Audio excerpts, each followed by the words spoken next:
Kalau ditanya apa rasanya jadi entrepreneur, jawabannya sederhana. Naik turun. Awal-awal biasanya tuh kita semangat banget. Kita punya ide, kita bayangin bisnis kita bakal besar, punya impact, dan akan memperbaiki hidup kita ke jenjang yang lebih baik. Tapi nyatanya, perjalanan entrepreneur itu lebih mirip roller coaster. Ada kalanya kita naik ke atas, tapi nggak jarang juga kita jatuh ke bawah. Nah, banyak orang tuh cuma lihat hasil akhirnya. Coba lihat Jeff Bezos, jadi orang terkaya, Elon Musk, sukses dengan Tesla. Kemudian di Indonesia ada Nadiem Makarim yang berhasil membawa Gojek menjadi unicorn. Tapi orang mungkin jarang yang mau lihat proses jatuh bangunnya. Jeff Bezos pernah bilang gini, I knew that if I failed, I wouldn't regret that. But I knew the one thing I might regret is not trying.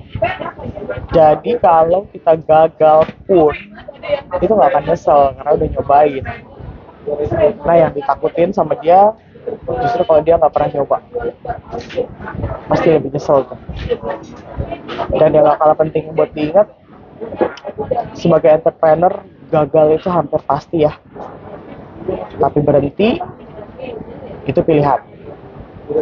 Fase berikutnya yang sering dialami itu adalah keraguan.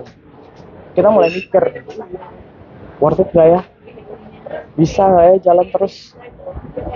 Mungkin kata-kata Elon Musk ini bisa jadi pengingat, when something is important enough, you do it even if the odds are not in your favor. Jadi kalau sesuatu itu penting buat kita, pasti kita cari jalannya dong. Nah, odds boleh aja nggak berpihak, tapi ya tekad kita tuh ya harus jadi bahan bakar. Dan perlu diingat, bukan cuma tekad. Ini yang ngebedain antara entrepreneur yang akhirnya sukses dan tidak adalah konsistensi. Betul banget ini. Steve Jobs bilang, ideas are worth nothing unless executed. Execution is worth millions. Jadi bukan ide briliannya yang bikin Apple besar, tapi eksekusi yang konsisten bertahun-tahun bahkan sampai sekarang. Dan ada satu lagi nih, lika-liku yang jarang diceritakan dan saya pun merasakan ini, rasa sepi. Ada momen tuh ya ketika entrepreneur merasa sendirian, temen nggak ngerti, keluarga ragu, bahkan tim pun belum tentu percaya sepenuhnya terhadap bisnis kita. Nah, Howard Schultz, pendiri Starbucks, itu pernah ditolak 200 kali saat dia cari investor. Kebayang nggak kalau saat penolakan ke-50 dia berhenti?